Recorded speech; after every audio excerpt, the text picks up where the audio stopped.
하트앤서울 복음방송 주안의 하나 4부 시작합니다. 주안의 하나 4부는 신앙의 기초부터 세워나가는 프로그램들로 알차게 꾸려져 있습니다. 믿음의 기초적인 개념들을 배우는 하트앤서울 복음방송 신앙교실과 성경 속 단어들의 의미를 정리하는 오늘의 성경 단어, 그리고 은혜의 설교, 성경 66권의 배경을 간략히 설명해 드리는 성경 산책이 준비되어 있습니다. 먼저 신앙의 기초를 세워나가는 하트앤서울 복음방송 신앙교실로 이어집니다.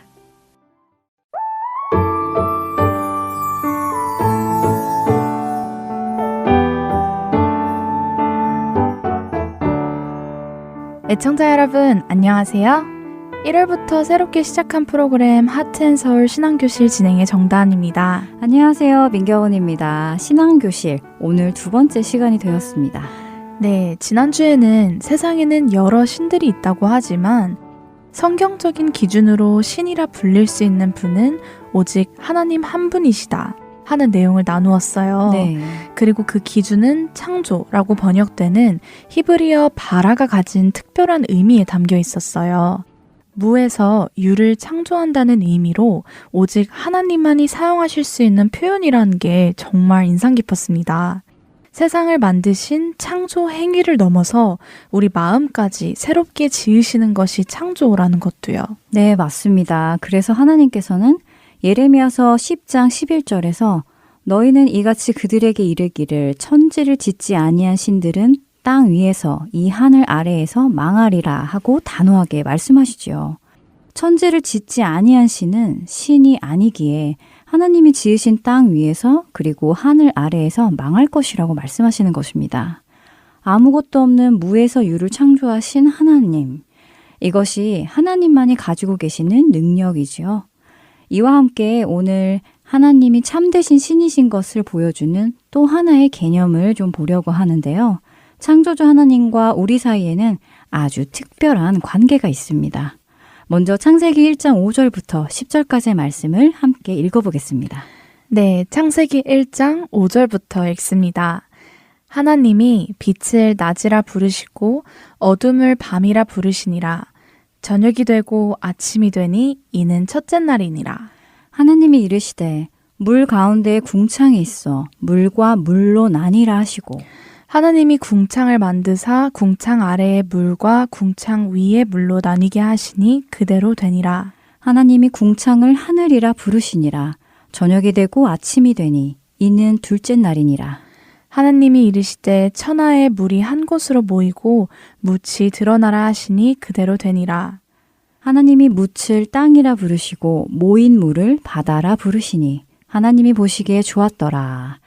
네, 이렇게 창세기 1장 일부분을 함께 읽어보았는데요. 정다은 진행자님은 어떤 단어가 기억에 남으시나요? 하나님이 이르시되 그대로 되니라. 그리고 하나님이 보시기에 좋았더라. 이런 말씀들이 기억에 남는데요. 네, 저도 마찬가지입니다. 그리고 거기 한 가지 더 다시 생각해 보면요. 부르시니라 라는 말씀도 여러 번 반복됐죠? 아, 그렇네요. 빛을 낮이라 부르시고 어둠을 밤이라 부르시니라. 하늘이라 부르시니라. 또 땅이라 부르시고 바다라 부르시니 라고 하시네요. 네, 이렇게 빛, 궁창, 묻 등 이런 피조물들에게 이름을 지어주십니다. 빛은 낮, 어둠은 밤, 궁창은 하늘이라는 이름을 지음받았고 묻은 땅, 또 모인 물은 바다라는 이름을 지음받았지요. 이렇게 창조주 하나님은 자신이 만든 피조물에게 이름을 지어주시는 분이신데요. 이름을 짓는 존재와 이름을 받는 존재, 그 사이에는 어떤 의미가 있는지 생각해 본 적 있으신가요? 이름을 짓는다는 것이 어떤 의미일까요? 이름을 지어주는 것과 지음받는 것. 이름이 있으니 야, 너로 불리지 않고 존중받는 느낌? 아니면 내가 이름 지었으니까 너는 내 거야 하는 그런 느낌이요? 네, 그런 느낌이 있죠. 자, 생각을 함께 해보겠습니다. 우리는 태어나서 스스로 이름을 선택할 수 없습니다. 저는 이 이름이 좋습니다. 이렇게 지어주세요 하고 말할 수 없죠. 네, 그렇죠. 스스로 이름을 만들 수 있는 사람은 없죠. 나중에 본인이 원해서 스스로 개명을 할 수는 있어도 태어났을 때 스스로 이름을 지을 수 있는 사람은 아무도 없죠. 네, 이름이라는 것은 그 존재가 누구에게 속했는지를 나타내죠. 부모가 자녀를 낳으면 그 집안 가풍대로 이름을 지어주고 돌봐주고 사랑의 관계를 쌓아갑니다. 또 부모는 그 자녀에 대한 책임과 의무를 다하려고 하죠. 쉽게 말해 애완동물을 기르기 위해 우리가 한 생명을 데려와서 코코야, 뽀삐야 하고 이름을 지어주고 우리에게 속하며 가족이 되잖아요. 그 이름을 부르는 사람은 단순히 주인이 아니라 그 생명을 책임지는 보호자가 되는 것이죠. 아, 그렇군요. 꼭 이름을 부르면서 내가 너를 책임지고 사랑할 거야 라는 것처럼 보이는데요. 네, 맞습니다. 이처럼 이름을 짓는다는 것은 단순한 호칭을 주는 것뿐 아니라 그 존재를 향한 책임과 주권을 나타내는 행위입니다. 그리고 하나님께서는 이런 개념을 창조 질서 안에도 두셨어요. 창세기 2장에서 하나님께서 짐승들과 공중의 새들을 아담에게 데려오셨고 아담이 부르는 것이 곧 그들의 이름이 되었습니다. 라는 장면이 있습니다. 이것은 단순한 장면이 아니라 하나님이 아담에게 창조 세계를 돌보는 그 책임을 주신 사건입니다. 이름을 짓는다는 것은 책임과 돌봄의 의미니까요. 하나님께서 내가 이 땅을 내게 맡긴다라고 말씀하신 것이지요. 창세기 2장 20절 앞부분만 읽어주세요. 네, 아담이 모든 가축과 공중의 새와 들의 모든 짐승에게 이름을 주니라. 네, 이렇게 하나님께서 짐승들과 새들을 아담에게 데려오셨고 아담이 부르는 그것이 바로 그들의 이름이 되었지요. 다시 보니 그런 깊은 뜻이 있는 장면이었네요. 네, 그렇죠. 어떤 존재가 존재하기 위해서는 누군가 그 존재를 만들고 이름을 지어주어야 합니다. 바로 하나님께서 천지를 지으시고 그 모든 것에 이름을 붙이시고 또 다스리는 것처럼 말이죠. 이렇게 생각해 보니까 이름이라는 것이 단순히 부르는 말이 아니라 누가 나의 존재를 규정해주고 또 내가 누구에게 속했는지를 보여주는 아주 중요한 의미를 갖고 있네요. 네, 그리고 하나님께서는 사람을 창조하시고 그 사람을 아담이라고 부르시지요. 사실 이 아담이라는 히브리어는 사람이라는 의미인데요. 그것이 아담이라는 첫사람의 이름이 되었죠. 하나님은 그 첫사람에게 아담이라는 이름을 지어주셨습니다. 하나님께서 우리에게 이름을 지어주셨다는 것은 우리가 하나님께 속한 존재라는 뜻이고 하나님께서 우리 삶에 대한 책임을 지시겠다는 사랑의 선언과도 같아요. 아, 그래서 성경에 보면 하나님께서 사람들을 부르실 때 야고바, 모세야, 사무엘아 하고 이름을 부르시는군요. 네, 맞습니다. 그리고 그 이름을 부르실 때마다 어떤 일이 일어나나요? 새로운 사명, 새로운 정체성, 새로운 길로 부르시는 장면들이 여러 있습니다. 예를 들어 창세기 32장 28절에서 하나님께서 내 이름을 다시는 야곱이라 하지 아니하고 이스라엘이라 하리니 라고 말씀하시죠. 이름이 바뀌면서 야곱은 새로운 정체성과 새로운 삶의 방향을 부여받습니다. 이제 그는 이스라엘 백성의 조상이 되는 특별한 역할을 갖게 되는 것입니다.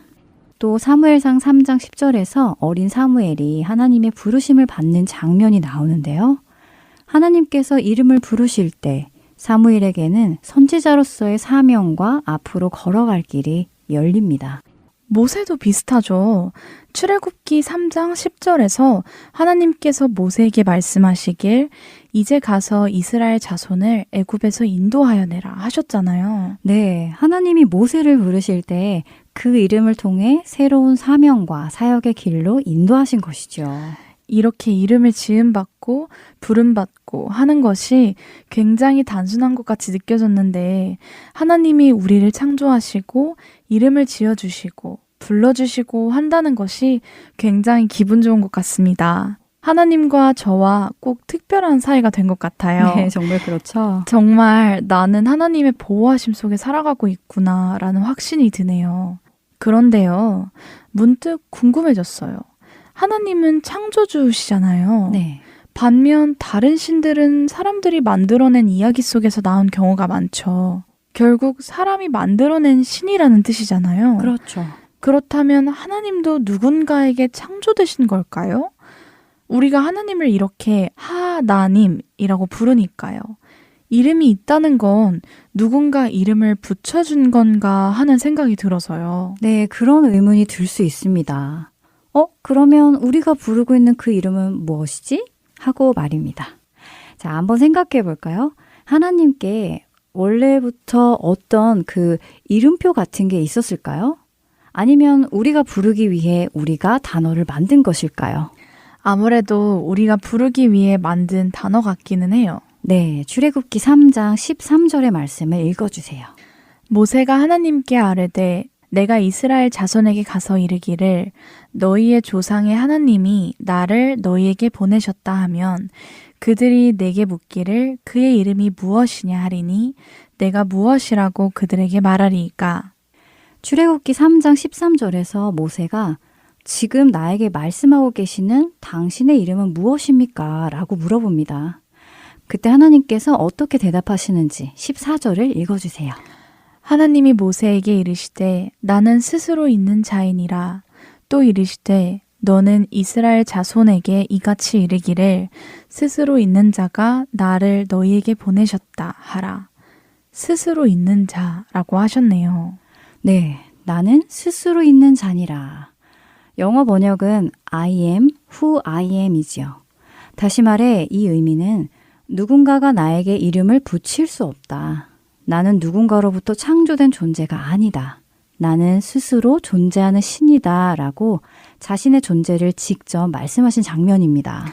와, 누군가로부터 지음받지 않고 스스로 존재하셨기 때문에 이름이 없다는 것이군요. 네.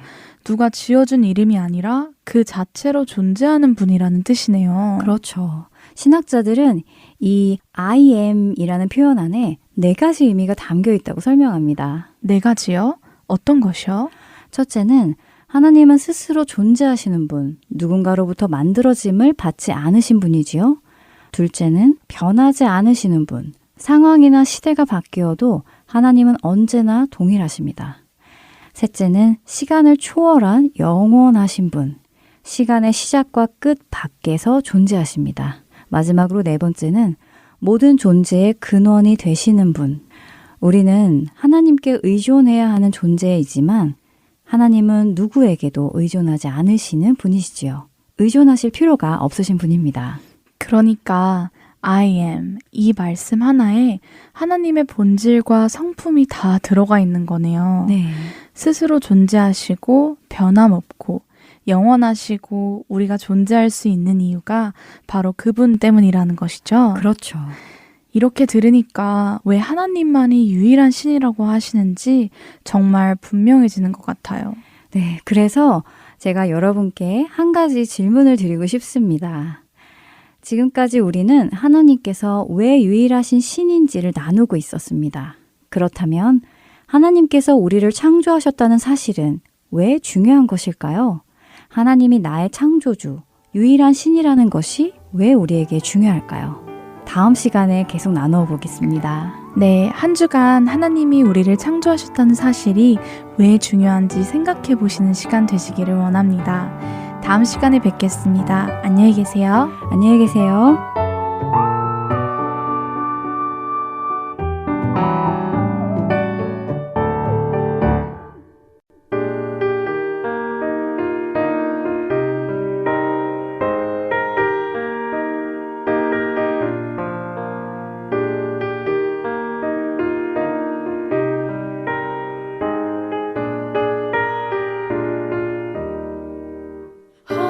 하나님이 창조하신 꽃들이 아름다워 들길 따라 핀 꽃들도 하나님을 찬양하네. 맑은 향기를 고운 노래를 오천지 날리네. 아버지여 우리 믿음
오늘의 성경 단어로 이어집니다. 오늘의 성경 단어 할렐루야. 할렐루야는 히브리어 찬양하다 라는 의미의 할랄이라는 말과 하나님을 의미하는 야를 합한 말입니다. 그래서 여호와를 찬양하라, 하나님을 찬양하라 라는 의미의 말이죠. 하지만 할렐루야는 단순히 여호와를 찬양하라 라고만 번역되기에는 부족한 깊고 귀한 뜻이 담겨 있어서 특별히 번역을 하지 않고 아멘과 같이 세계 각국에서는 해석이나 번역을 하지 않기로 합의하고 할렐루야 그 자체로 사용하고 있다고 합니다. 할렐루야, 하나님을 날마다 찬양하는 우리가 되기를 바랍니다.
지역 막힘 및 여러 가지 한인업소는 복음을 전할 수 있는 선교의 좋은 통로입니다.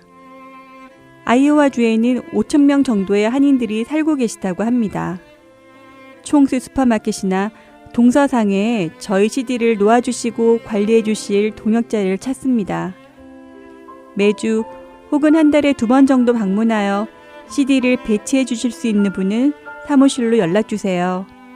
사무실 전화번호 602-866-8999입니다.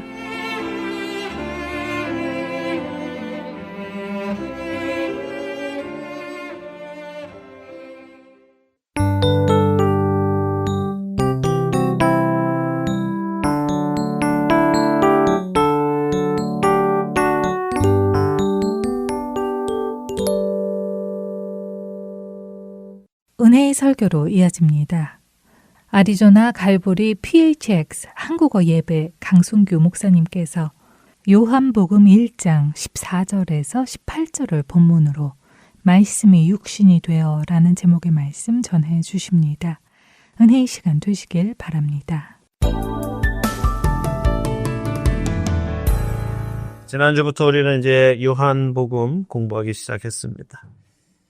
태초에 하나님이 천지를 창조하셨어요. 심심해서 창조하셨을까요? 혼자 그냥 아무것도 없는데 혼자 계시니까 막막하셔서 뭔가 창조를 해보셨을까요?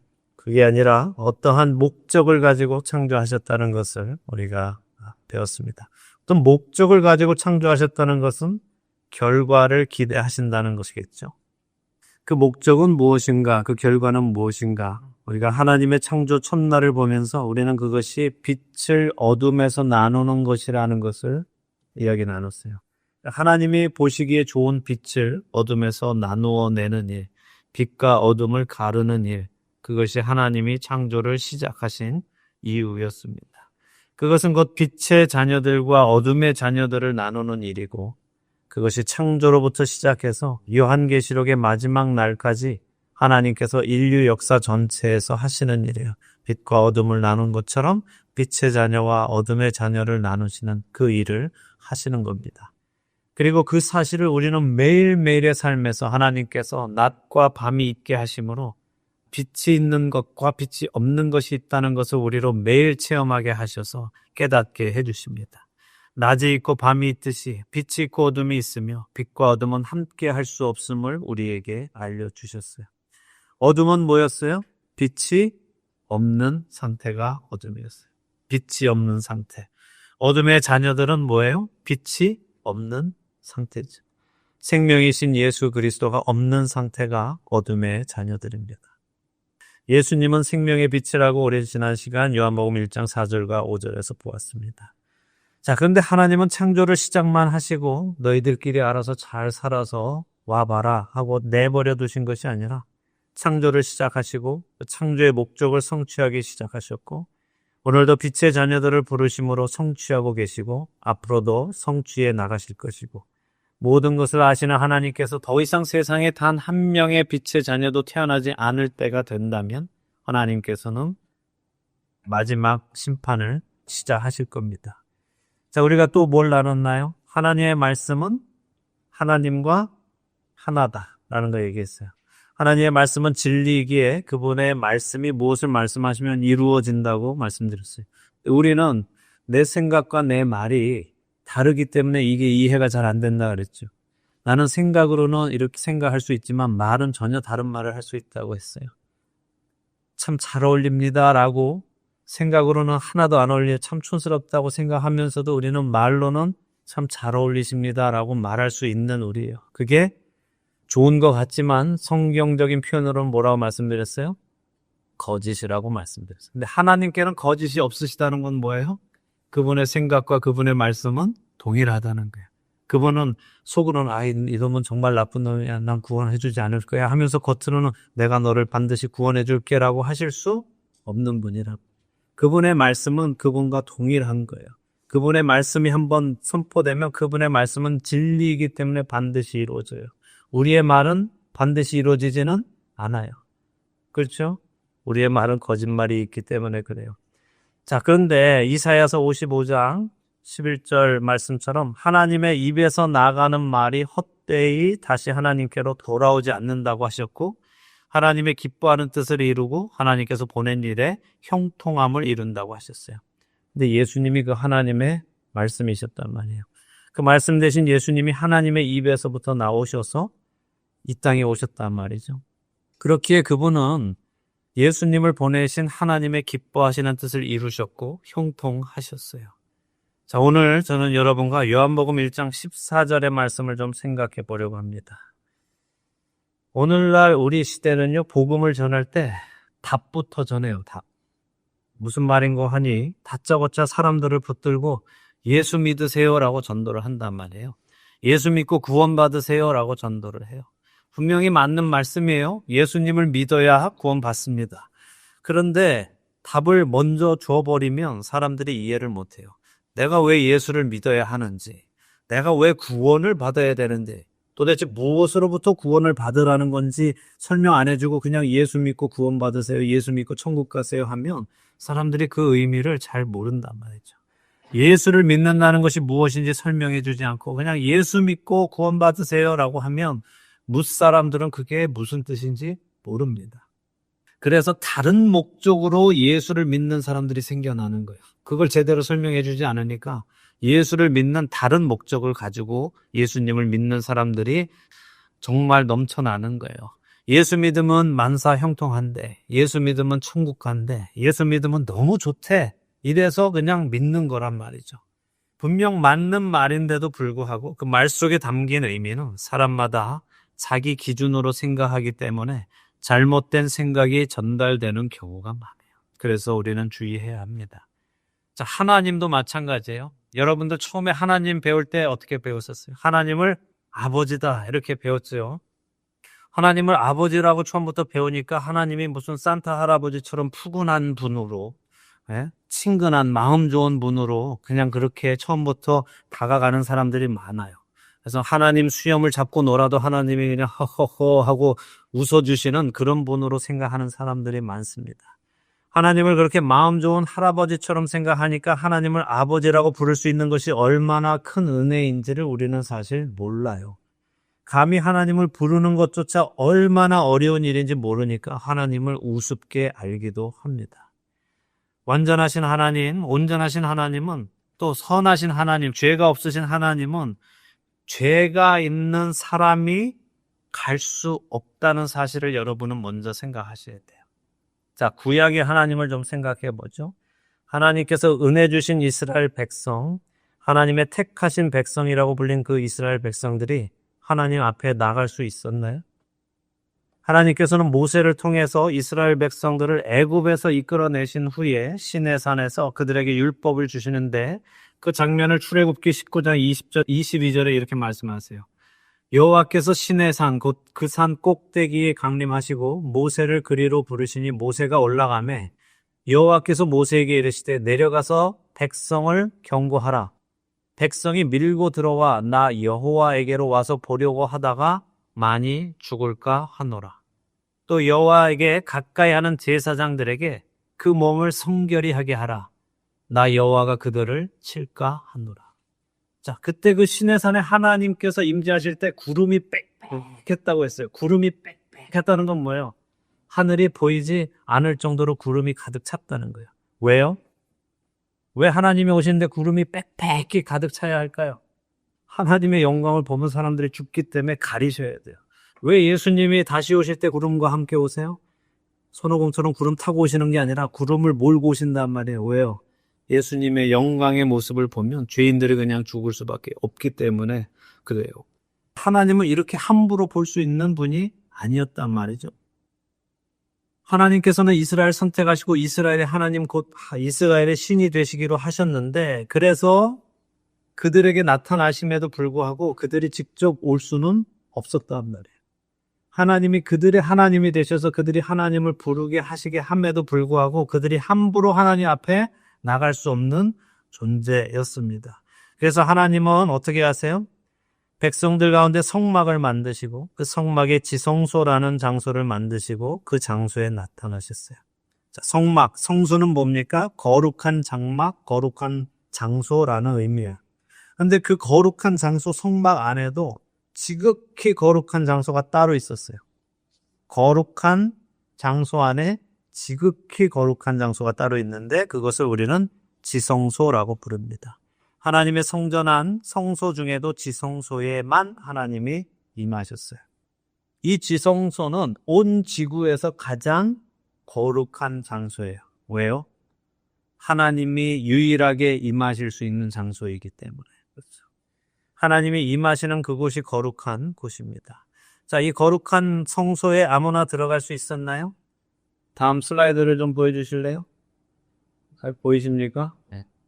이게 이제 이스라엘 광야에서 성막의 그림이 잘 안 보이시면 이렇게 막이 쳐져 있고 그죠? 문이 여기 있습니다. 동쪽에 문이 있어요. 그리고 번제단이 있고 물두멍이 있고 그리고 여기가 성소입니다. 이 성소 안으로 들어가면 또 지성소가 있어요. 이 사진을 안으로 한번 다시 보여주실래요? Next slide. 자, 동쪽에서 들어오면 지금 여기 바깥에서 봤던 그 마당이 있는 곳이에요.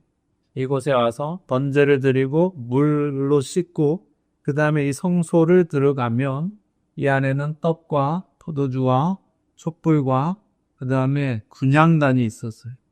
그리고 이 분향단의 커튼을 열고 들어가면 여기가 지성소예요. 여기가 언약궤가 있는 곳이에요. 하나님은 어디 임하신다고요? 지성소에 서쪽에 임하세요. 사람들은 죄를 지면 창세기에서부터 어디로 가요? 동쪽으로 계속 갔어요. 창세기 읽어보시면 사람이 죄를 짓고 동쪽으로 또 동쪽으로 계속해서 갑니다. 그래서 동쪽은 뭐예요? 누가 가는 곳? 죄인들이 가는 곳. 서쪽은 누가 계시는 곳? 하나님이 계시는 곳. 자, 그러면 예루살렘에서 봤을 때 가장 동쪽에 있는 나라는 어느 나라예요? 우리나라죠. 우리나라 동방에 있다고 우리 동쪽이 좋은 거라 생각하는데 동쪽 좋은 게 아니에요. 해가 왜 동쪽에서부터 뜰까요? 하나님의 빛이 어디에서부터 비춰야 돼요? 가장 큰 죄인에서부터 비추는 하나님의 은혜는 하나님으로부터 가장 먼 사람부터 하나님께서 은혜를 주시는 거예요. 그러니까 우리의 입장으로 생각하면 동쪽이 좋은 건데 아니에요. 하나님의 입장에서 보면 동쪽이 가장 먼 거예요. 성경을 잘 읽어보시면 죄가 동이 서에서 먼 것처럼 죄가 너와 우리의 사이를 갈라놓았다라고 말씀했습니다. 자, 어쨌든 자, 이스라엘 백성이라고 여기 들어갈 수 있었을까요? 여기에 있는 문을 통과하지 못한다는 이방인들은 여기까지밖에 못해요. 아무리 우리가 하나님을 보고 싶어도 하나님 앞에 나아가고 싶어도 제사를 드리고 싶어도 나아갈 수 없어요. 그런데 이스라엘 사람들은 유대인들은 어디까지 가요? 요 안에 요 문을 첫 번 문을 통과하고 들어갈 수 있어요.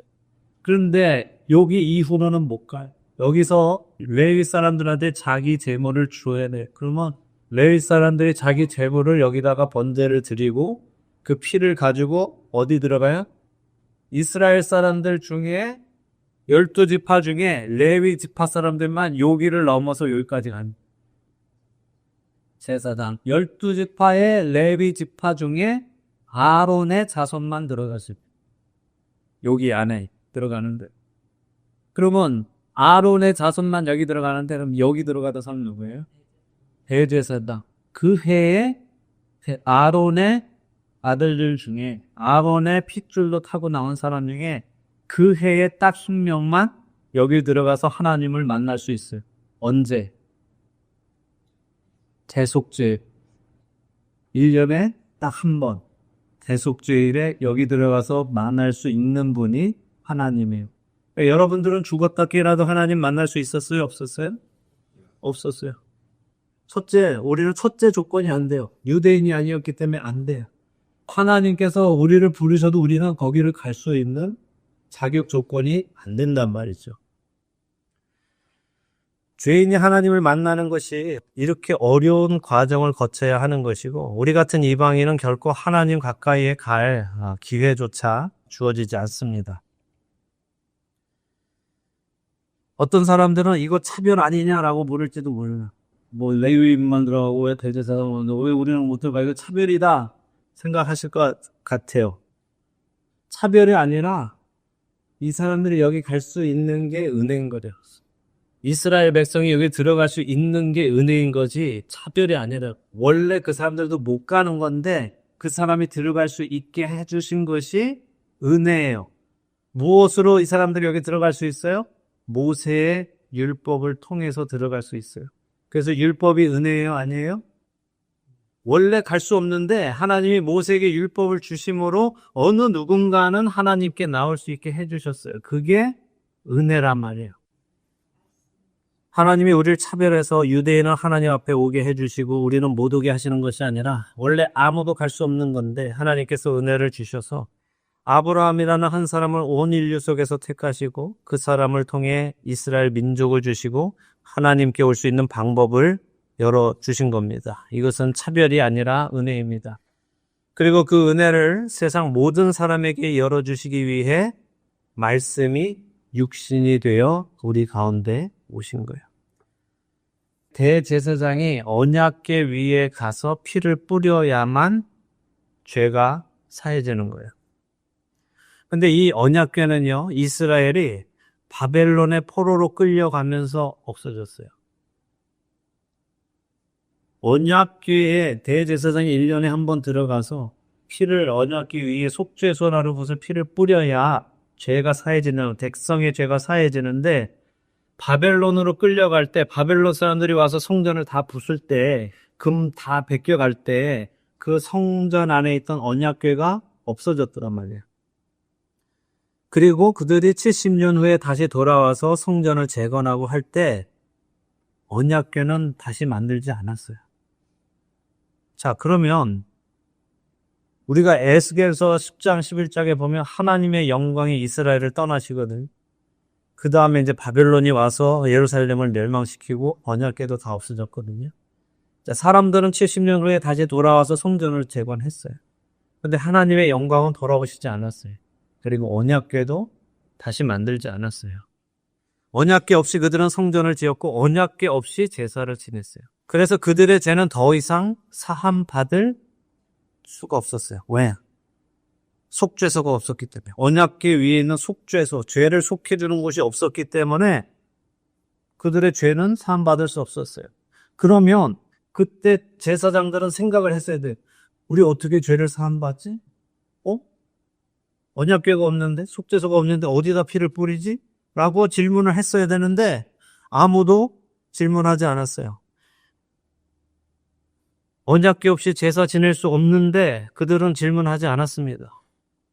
그냥 그들은 지성소 바깥에 있는 분향단에 가서 피를 뿌리고 그것으로 끝냈어요. 왜 이들은 지성소 안에 있는 속죄소에 들어가서 피를 뿌려야 한다고 생각하지 못했을까요? 너무 당연한데 하나님께서 그들에게 기억하지 못하게 하셨기 때문이에요. 그들이 바벨론에 끌려가기 전에 하나님께서는 이미 예레미야 선지자를 통해서 이렇게 말씀하셨어요. 예레미야서 3장 16절입니다. 여호와의 말씀이니라 너희가 이 땅에서 번성하여 많아질 때에는 사람들이 여호와의 언약궤를 다시는 말하지 아니할 것이요 생각하지 아니할 것이요 기억하지 아니할 것이요 찾지 아니할 것이요 다시는 만들지 아니할 것이니. 그러니까 그들은 하나님이 그렇게 해놓으니까 다시 돌아가서 성전을 세웠는데 지성소를 만들었는데 그 안에 언약궤를 놔야 된다는 생각이 없었어요. 하나님께서 그 생각을 안 나게 하셨기 때문에. 그래서 그 사라진 언약궤를 찾는 게 영화 인디아나 존스 1편이에요. 영화 기억나시죠? 언약궤 찾아다니잖아요. 그 언약궤를. 그런데 이스라엘 백성들은 400년 동안 언약궤 없이 제사를 지내고 살고 있었어요. 이스라엘 사람들은 이처럼 죄사함이 이루어지지 않는 제사를 400년이나 지내오면서 그 사실조차도 깨닫지 못하고 있었고 그 400년 동안 생겨난 게 뭐냐면 바리새파예요. 바리새 사람들이 생겨났어요. 그 사람들은 말씀에 순종하고 살자 하는 그 사람들이 나타나면서 스스로를 의롭게 생각하는 사람들이 나타났고 자신들이 의롭다고 생각하니까 제사에 대한 율법적인 행위는 열심히 했지만 그 목적은 잊어버리거든요. 그러던 때 이제 하나님께서 죄악된 세상을 향한 하나님의 심판을 선언하시기 위해서 하나님과 동일하신 그 말씀이 세상에 육신을 입고 오시는 겁니다. 성막, 성소, 여기는 하나님이 거하시는 장소라 말씀드렸어요. 하나님께서 자기 백성 이스라엘 안에 거하시며 그들을 가나안 땅에 데리고 들어가셨고 가나안에 들어가서도 그들 안에 거하시던 장소가 성소였습니다. 그런데 사람들은 그 부분에 집중하지 못했어요.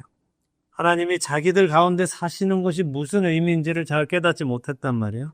그래서 하나님께서는 그렇게 한 군데 임하시고 사람들이 찾아오게 하는 방식이 아닌 친히 육신을 입고 이 땅에 찾아오신 거예요. 사람들에게 찾아오신 거예요. 그 말씀이 요한복음 1장 14절의 말씀이에요. 읽어볼까요? 말씀이 육신이 되어 우리 가운데 거하심에 우리가 그의 영광을 보니 아버지의 독생자의 영광이요 은혜와 진리가 충만하더라. 자, 죄 사함을 받는 곳이 어디였다고요? 언약궤라고 말씀드려요. 죄 사함을 받는 곳이 언약궤라고 말씀드렸어요. 자, 언약궤 안에는 뭐가 들어 있었습니까?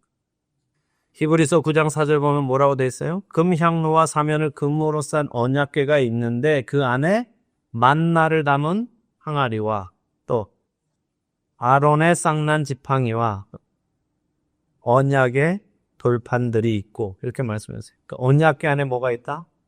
만나, 아론의 쌍난 지팡이, 언약의 돌판. 그게 언약궤 안에 들어있어요. 여기에 피가 뿌려져야 죄가 사함 받는 거예요. 그죠? 자, 만나는 뭐예요? 40년 동안 먹고 살게 하신 곡식이에요. 빵이잖아요. 떡이잖아요. 그죠? 그 만나를 먹고 그들이 살아남았죠. 그들에게 생명을 준 것이 만나예요. 언약의 돌판은 뭐예요? 하나님의 약속이 기록된 돌판이죠. 그들과 맺으신 하나님의 언약이 돌판의 증거로 남아있어요. 아론의 쌍난 지팡이는 뭡니까? 하나님이 모세를 지도자로 세우시고 아론을 제사장으로 세우셨을 때 어떤 사람들이 특별히 고라의 자손들이 어떻게 했어요? 대항해서 왜 걔네만 하나님을 섬길 수 있습니까? 우리도 섬길 수 있어요. 하나님이 우리 안에도 거하고 계시지 않습니까? 그래서 자기들이 당을 쌓고 자기들이 하나님을 섬겼어요. 그랬더니 하나님께서 어떻게 하셨어요? 너네 12지파에서 지팡이 하나씩을 가지고 나와라 하셨어요. 지팡이는 뭐예요? 죽은 나무죠. 그죠? 산나무가 아니라 죽은 나무예요. 끊어진 나무예요. 그 12지팡이를 놓고 하나님께서 한 지팡이에 싹이 나고 열매를 맺게 하셨는데 그게 아론의 지팡이에요. 그러니까 하나님께서 뭘 하신 거예요? 나를 섬길 수 있는 자는 내가 택한 자다. 내가 택한 자만이 백성을 대신하여 나한테 나올 수 있다. 그리고 그것은 내가 아론으로 택했다라는 의미입니다. 하나님께서는 하나님을 섬기는 것은 자기가 하고 싶다고 되는 것이 아니라 하나님께서 택하신 자가 되는 것임을 알려주세요. 이 세 가지가 결합될 때 죄사함이 일어나는 거예요. 하나님의 택하신 대제사장이 언약궤 위의 뚜껑에 속죄소에 제물의 피를 뿌리면 하나님은 말씀으로 약속하신 죄사함의 언약을 이행하시고 만나로 상징되는 생명을 우리에게 주시는 거예요. 그게 언약궤가 가지고 있는 의미입니다.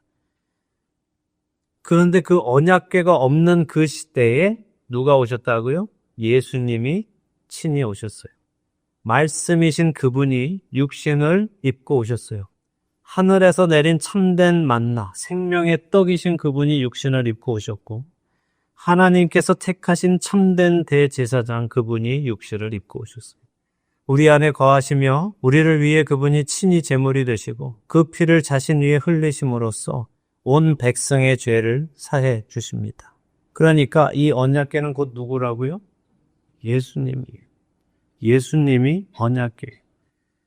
이사야 11장 1절의 말씀처럼 이새의 들기에서 난 한 싹 다윗의 후손으로 오시는 그분이 이 일을 이루기 위해서 이 땅에 육신을 입고 오시며 하나님의 말씀이 하나님과 동등하신 그분이 하나님의 입에서부터 나와서 하나님의 가슴에서부터 나와서 우리와 함께 거하시기 위해서 임마누엘의 하나님이 되셔서 우리 안에 오셨어요. 이것이 요한 사도가 우리로 알게 하기 원하는 것이에요. 이것이 요한복음 1장이 우리에게 하시는 말씀입니다. 자, 요한복음 1장 14절을 다시 한번 읽어볼게요. 말씀이 육신이 되어 우리 가운데 거하심에 우리가 그의 영광을 보니 아버지의 독생자의 영광이요 은혜와 진리가 충만하더라. 에스겔서 10장 11장에서는 하나님의 영광이 예루살렘을 떠났는데 그 하나님의 영광이 육신을 입고 실제로 다시 오신 거예요. 전처럼 영으로 나타나시는 것이 아니라 실제로 육신을 입고 그 말씀이 만나가 그 아론의 쌍난 지팡이가 그리스도가 이 땅에 다시 오셨습니다. 16절에서 18절도 한번 읽어볼까요? 우리가 다 그의 충만한 데서 받으니 은혜 위에 은혜로라. 율법은 모세로 말미암아 주어진 것이요 은혜와 진리는 예수 그리스도로 말미암아 온 것이라. 원래 하나님을 본 사람이 없을 때 아버지 품속에 있는 독생하신 하나님이 나타내셨느니라. 자, 아버지의 품속에 있는 독생하신 하나님, 이 하나님이 하나님의 영광이 떠나갔던 예루살렘에 하나님의 약속이 담긴 언약궤가 사라진 그 예루살렘에 찾아오셨다는 것. 하나님의 영광이 다시 찾아오셨어요. 하나님의 약속이 다시 찾아오셨습니다. 그래서 하나님 앞에 온 세계 모든 사람 중에 단 한 명이 1년에 단 하루 들어갈 수 있었던 그곳에 이제는 언제 어디서나 누구든지 하나님을 만날 수 있고 부를 수 있게 됐다는 거예요. 이제는 택함 받은 대제사장 하나가 아니라 예수 그리스도를 믿는 어느 누구든지 1년의 하루가 아니라 1년 내내 어느 시간에나 예루살렘 성전의 지성소가 아니라 세계 어느 곳에서나 하나님의 어린 양이신 예수 그리스도의 피를 가지고 하나님 앞에 나가서 하나님을 부를 수 있고 그분께 구할 수 있고 그분에게 도움을 받을 수 있고 그분과 동행할 수 있게 되었어요. 이게 은혜입니다. 자, 은혜 위에 은혜로라 이 말씀 들으면은 은혜가 철철 넘친다 그런 의미같이 들려요. 그죠? 은혜 위에 은혜로라. 그러니까 막 은혜를 막 쏴주는 것 같이. 근데 그런 의미 아니에요. 은혜 위에 은혜는 다음 절에 이어지는 모세의 율법과 그리스도를 설명하느냐. 자, 아까 말씀드렸어요. 모세의 율법이 은혜다 아니다. 은혜다. 왜? 하나님께 갈 수 없었던 우리에게 하나님께 갈 수 있는 길을 열어준 것이 모세의 율법이에요. 그 은혜가 첫 번 은혜는 모세의 율법으로 말미암아 왔는데 두 번째 은혜, 그 은혜 위에 또 다른 은혜가 왔는데 그게 뭐예요? 예수 그리스도라. 원래 아담과 하와가 죄를 짓고 나서 하나님 앞에 갈 수 있는 방법은 없었어요. 하나님께 나올 수 있게 해주신 것이 모세의 율법이에요. 그 모세의 율법을 통해서 그동안은 택하심 받은 사람들의 여러 절차를 통해서 하나님 앞에 나올 수 있었는데 이제 예수 그리스도를 통해서는 그 은혜가 모든 자에게 열려졌다는 거예요. 하나님 앞에 나갈 수 있다는 것은 우리 생각처럼 그렇게 쉬운 일이 아니었어요. 하나님을 아버지라고 부를 수 있는 것은 우리 생각처럼 그렇게 쉬운 일이 아니었습니다. 이게 은혜예요. 이 은혜가 은혜로 깨달아지는 역사가 우리 각 사람에게 있기를 소망합니다. 그리고 그 은혜를 날마다 누리며 우리 안에 살아계시는 하나님을 가까이 하며 그분과 동행하는 복이 여러분과 저에게 있기를 예수 그리스도의 이름으로 축원합니다. 아멘.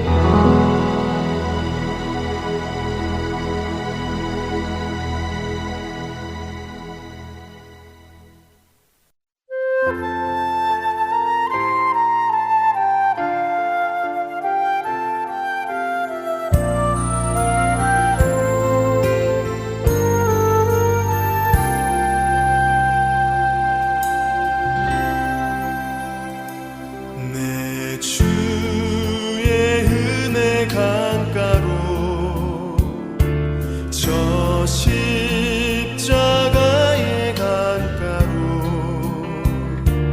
내 주의 사랑 있는 곳 내 주의 강가로 내 주의 은혜 강가로 저 십자가의 강가로 내 주의 사랑 있는 곳 내 주의 강가로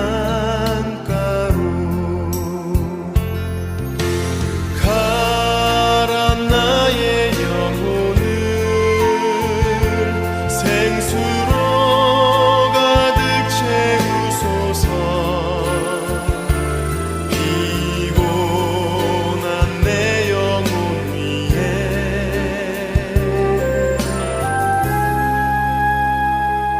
내 주의 은혜 강가로 저 십자가의 강가로 내 주의 사랑 있는 곳 내 주의 강가로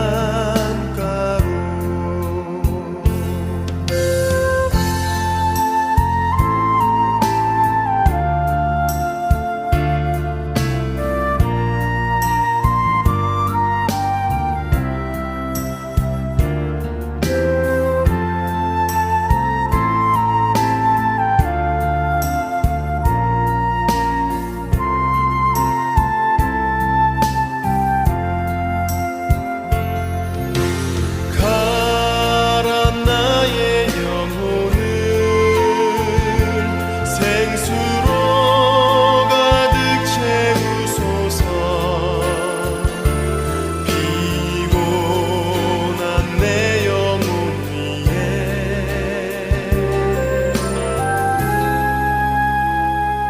내 주의 은혜 강가로 저 십자가의 강가로 내 주의 사랑 있는 곳 내 주의 강가로 내 주의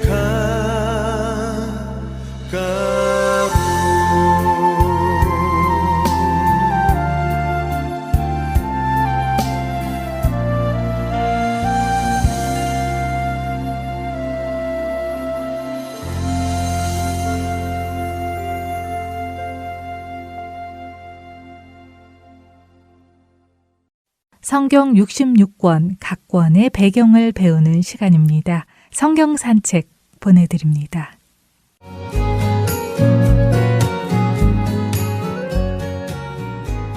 애청자 여러분 안녕하세요. 성경 산책 진행의 한매진입니다. 지난 시간에는 구약과 신약에 대해 잠시 이야기를 나누었습니다. 구약 성경은 우리가 지금 누리고 있는 이 크고 놀라운 은혜가 어떻게 우리에게까지 오게 되었는지, 하나님께서 아주 오래전부터 준비해 오신 구원의 위대한 시작을 보여주는 책이라고 말씀드렸지요. 그 구약의 맨 첫 번째 책이 바로 창세기입니다. 창세기라는 이름은 한자어로 시작할 창, 세상 새, 기록할 기를 사용해서 말 그대로 인간 세상의 시작을 기록한 책이라는 뜻을 담고 있습니다. 영어 제목인 제네시스 역시 기원, 시작, 창시라는 의미를 가지고 있지요. 인간 세상의 시작이 기록된 창세기는 인간이 어떻게 창조되었는지에서부터 죄가 어떻게 세상에 들어오게 되었는지, 그리고 그 모든 상황 속에서도 하나님께서 어떻게 구원의 계획을 이루어 가시는지를 보여주는 책입니다. 창세기는 모두 50장으로 이루어져 있는데요. 먼저 1장부터 3장까지는 하나님께서 세상을 창조하시고 인간을 지으신 일, 그리고 인간의 불순종으로 인해 죄가 세상에 들어오게 되는 타락의 시작을 기록하고 있습니다. 이어지는 4장부터 11장까지는 첫 아담의 범죄함 이후 하나님을 떠나 그의 후손들이 이 땅에서 어떻게 점점 하나님에게서 멀어져 가는지 볼 수 있습니다. 그리고 결국 그 후손들의 죄악이 세상에 가득했을 때 하나님께서 홍수로 심판하시되 노아를 통해 다시 인류를 이어가시는 이야기가 기록되어 있습니다. 또한 홍수 이후에는 노아의 후손들 가운데 특별히 셈의 자손을 중심으로 계보가 이어집니다. 그리고 11장에 이르면 바벨탑 사건이 등장합니다. 홍수 심판 이후에도 하나님께 순종하지 않고 하나님 없이 스스로 하나님의 자리에 앉으려는 사람들은 한 마음으로 한 목적을 가지고 탑을 쌓기 시작합니다. 그러나 하나님께서는 그들의 언어를 혼잡하게 하셔서 서로 의사소통을 할 수 없게 하시고 결국 그들을 온 땅으로 흩어지게 하십니다.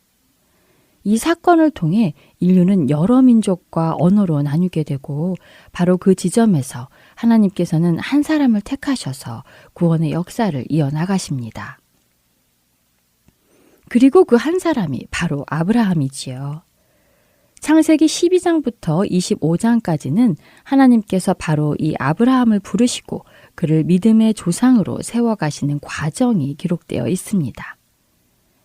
창세기 25장부터 27장까지는 그 아브라함이 100세에 얻은 약속의 아들 이삭의 이야기가 기록되어 있고 그 속에 이삭의 두 아들 에서와 야곱 중 훗날 이스라엘로 이름이 변하는 야곱의 이야기가 시작됩니다. 이 야곱의 이야기는 창세기 25장 후반부 태중에서의 싸움과 출생으로 시작되어 그의 죽음을 기록한 49장까지 본격적으로 이어집니다. 그리고 50장은 야곱의 장래와 요셉의 마지막 생애를 통해 창세기의 결말을 이루지요. 창세기는 아주 먼 옛날 하나님이 어떤 재료나 도움 없이 오직 자신의 뜻과 말씀만으로 온 세상을 창조하셨고 그 창조 세계를 풍성하게 채우셨음을 증거합니다.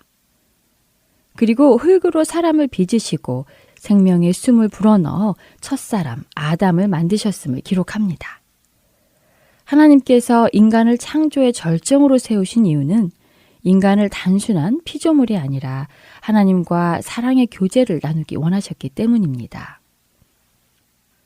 창세기에는 세 개의 지리적 장소가 등장합니다. 첫 번째 장소는 메소포타미아입니다.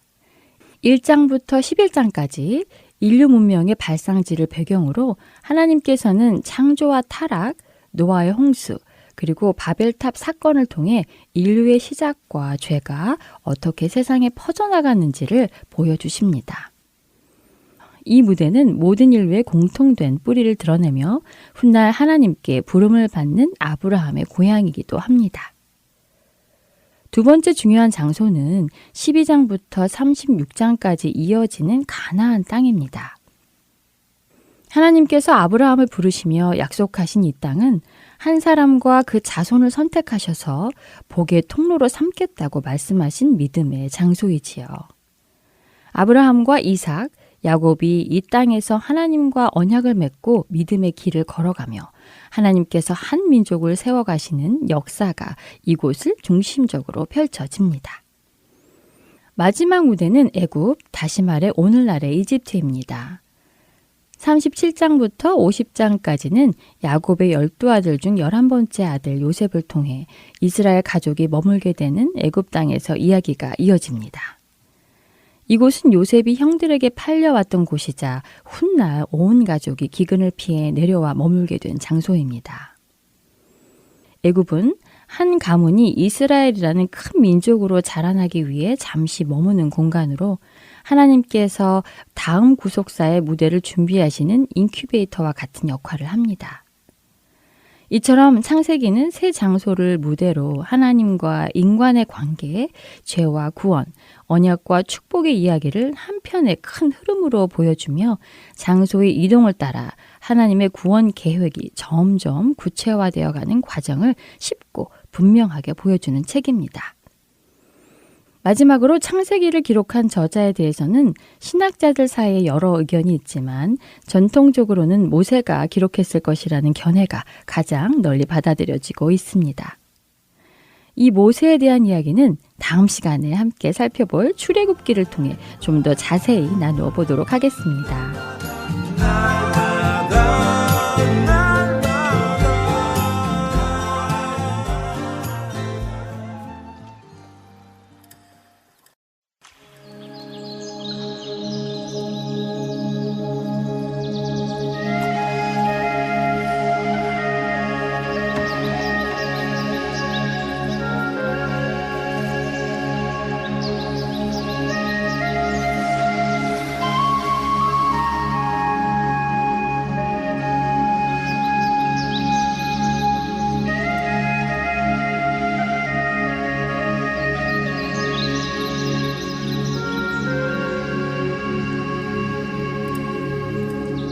참 아름다워라 주님의 세계는 저 솔로몬의 옷보다 더 고운 백합화 참 아름다워라 주님의 세계는 저 솔로몬의 옷보다 더 고운 백합화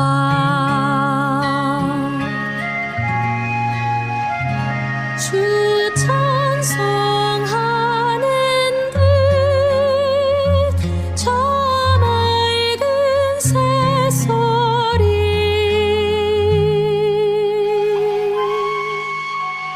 내 아버지의 지으신 그 솜씨 깊도다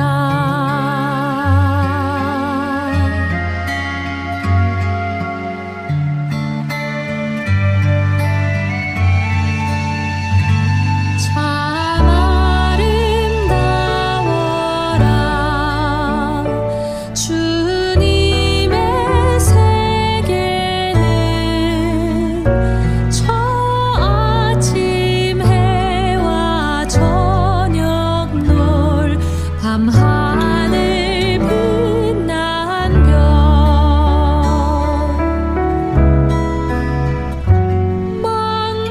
망망한 바다와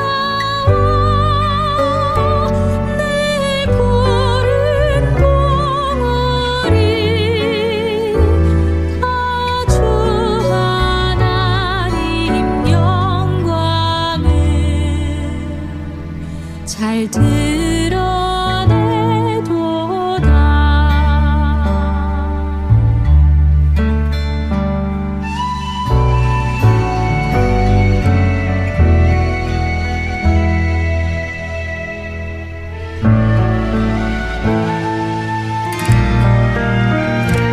This is my Father's word.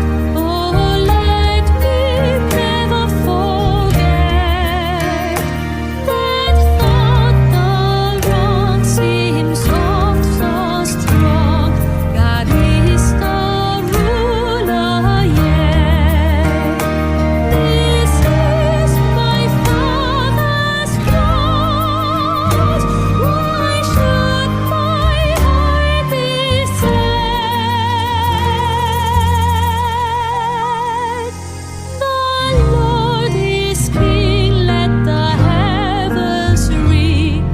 God reigns, let the earth be glad.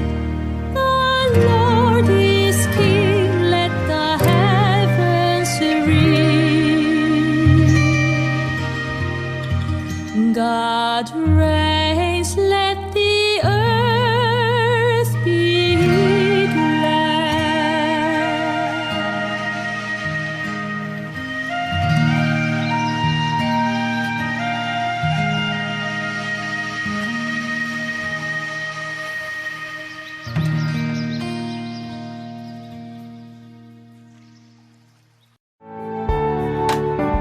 하나님을 더 알아가시고 하나님께 더 가까이 가신 시간이 되셨기를 바라며 주안의 하나 4부 오늘 순서를 마칩니다. 다음 주에 뵙겠습니다. 안녕히 계세요.